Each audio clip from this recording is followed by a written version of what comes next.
Hello students, this is Tushar Patel, your physics expert. Welcome on Embibe. So, here we are with the next session for class 10 electricity. तो copper obviously आपको पता है कि least resistance offer करता है, but ऐसा least resistance वो offer क्यों कहता है?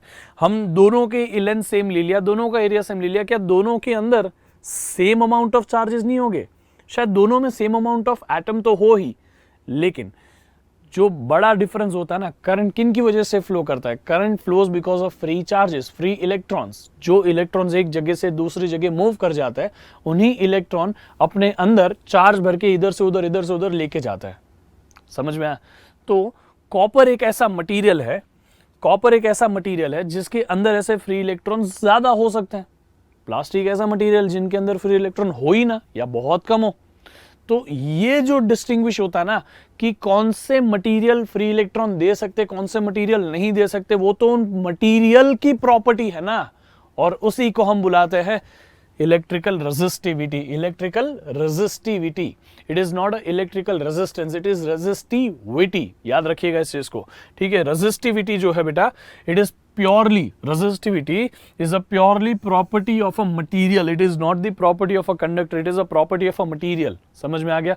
रेजिस्टेंस डिपेंड्स ऑन कंडक्टर, क्योंकि वो रेजिस्टेंस लेंथ पे भी डिपेंड करता है, एरिया पे भी डिपेंड करता है, और मटेरियल पे भी डिपेंड करता है, और मटेरियल का डिपेंडेंस को ही हम इलेक्ट्रिकल रेजिस्टिविटी बुलाते हैं। समझ में आ गया? So electrical resistivity is a fundamental property of a material, जो हमें बताता है कि कोई भी मटेरियल बेसिकली कितना अपोज करने वाला है करंट के फ्लो को, या चार्ज के फ्लो को, या कितना रेजिस्टेंस ऑफर करने वाला है। समझा कि नहीं?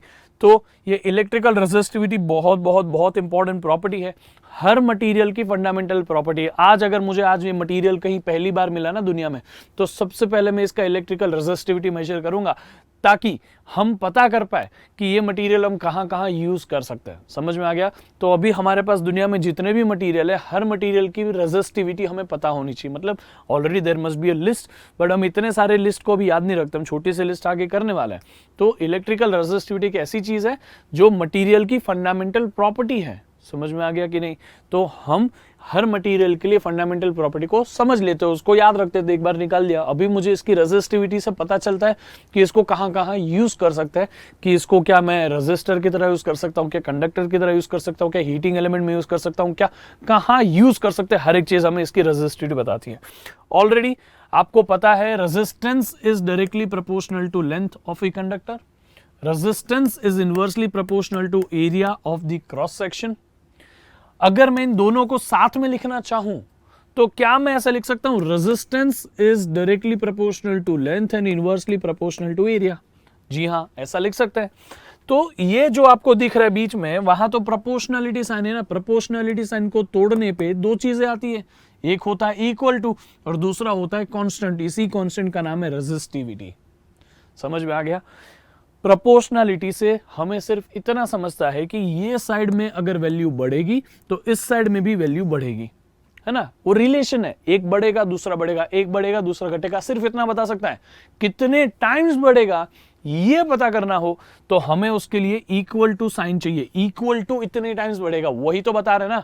तो अभी इस पर्टिकुलर फॉर्मूला को अगर मैं वापस जहां पे प्रोपोर्शनलिटी तोड़ के लिख दिया, इक्वल टू और रेजिस्टिविटी, तो ये R का R, ये L/A का L/A।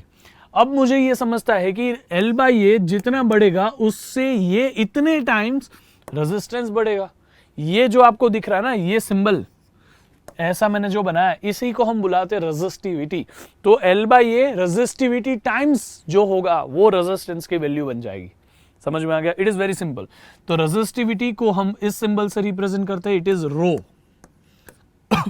ये सिंबल का नाम क्या है? रो।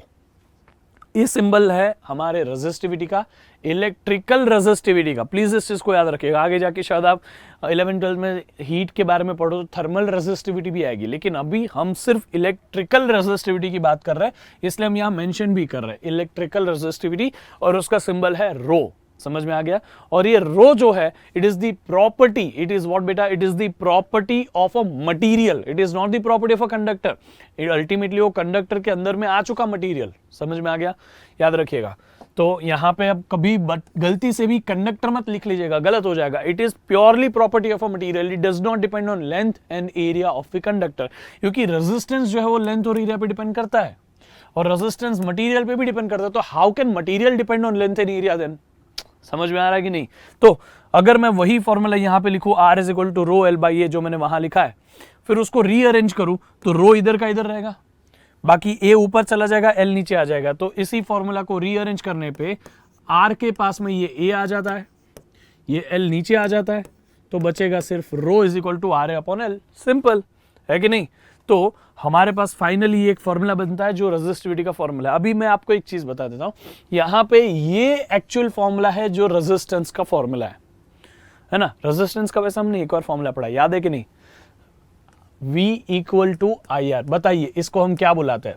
Yes, this is Ohm's law, ये हम सीख चुके हैं। तो R इज इक्वल टू बेटा V बाय आई। तो R is equal to what? V is equal to जब आई आर होता है तो R is equal to V by I भी होता है, और वही R equal to rho L by A भी होता है। You can use both the formula at the same time, दोनों से आंसर सेम ही आएगा। समझ में आ गया? सिमिलरली इसी फॉर्मूला को रीअरेंज कर दिया तो ये फॉर्मूला है ना रेजिस्टिविटी का। एक्चुअली रेजिस्टिविटी का कोई फॉर्मूला नहीं है, ये उनकी रिलेशन है कि रेजिस्टिविटी जो है ना, ये यहाँ पे ये मतलब हमने सिर्फ उसकी वैल्यू पता करने के लिए कि अगर हमें इस मटेरियल का रेजिस्टेंस पता, उसका कितना लेंथ के लिए वो रेजिस्टेंस है, कितने एरिया ऑफ क्रॉस सेक्शन के लिए वो रेजिस्टेंस है, इन वैल्यू को पता करें तो हम रेजिस्टिविटी कैलकुलेट जरूर कर सकते हैं। But that does not mean कि ये रेजिस्टिविटी जो है वो डिपेंड करती है रेजिस्टेंस पे, वो डिपेंड करती है लेंथ पे, वो डिपेंड करती है एरिया पे। It does not depend on any other thing, it is just a formula to calculate the value of resistance for specific case. समझ में आ गया?